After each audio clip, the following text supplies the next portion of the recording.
अस्सलाम वालेकुम। मां तव्हांजो ख़ादिम मीर संजर ख़ान। अॼु पाण इल्मी हुकुम में पढ़ंदासीं जानवरनि जा नाला जेके तमामु यादि करण जहिड़ा आहिनि। टार्टवाइज़ माना कुमी, उन खां पोइ आहे शीप, शीप माना रिढ,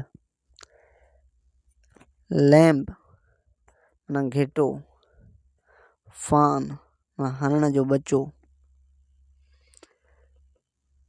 फान माना हरण जो बचो जेको तव्हां हरण ॾिठा हूंदा, जाबलू जानवर आहे हिकिड़ो।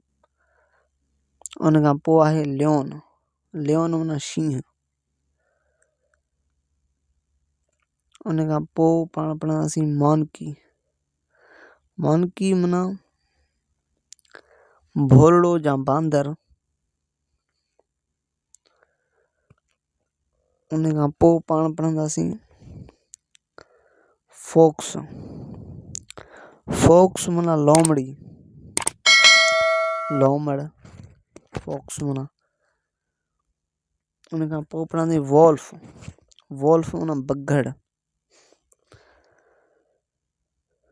वॉल्फ माना बघड़। उन खां पोइ पाण पढ़ंदासीं डियर, दोस्तों डियर माना हरण, डियर माना हरण। ॿियो हिकिड़ो डियर माना प्यारो, उहा डियर अलॻि आहे, ही डियर आहे हरण। हिननि जी स्पेल में थोरो फ़र्क़ु आहे। हेयर, हेयर माना सहो। उन खां पोइ म्यूल माना खच्चर, डांकी माना गॾह, हार्स, डांकी माना गॾह। उन खां पोइ आहे हार्स, हार्स माना घोड़ो। उन खां पोइ पाण पढ़ंदासीं मेयर, MERE, मेयर, मेयर माना घोड़ी, हार्स माना घोड़ो, मेयर माना घोड़ी। उन खां पोइ पाण पढ़ंदासीं बुफेलो, बुफेलो माना मेंहिं जेका पाण खीर जे लाइ इस्तेमालु कंदा आहियूं, खीर ॾोहंदा आहियूं, बुफेलो माना मेंहिं।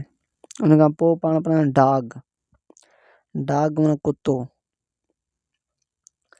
डॉग माना कुतो। वरी उन जी मॉन्स जेका आहे बिच, BITCH, ये टी जेका आहे हिते साइलेंट आहे। बिच माना कुती।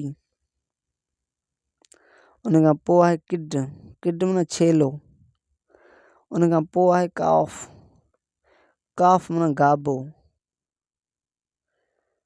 काफ माना गाबो। उन खां पोइ आहे दोस्तों एलिफेंट, एलिफेंट माना हाथी,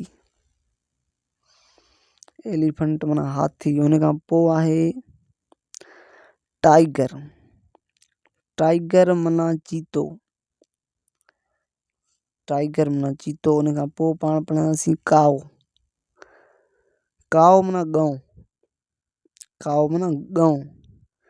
उन जी वरी मुज़क्कर जेका आहे उहा आहे बुल, बुल माना ढगो। उन खां पोइ जेका आहे गोट, गोट माना बकरी। उन खां पोइ आहे कैमल, कैमल माना उठ।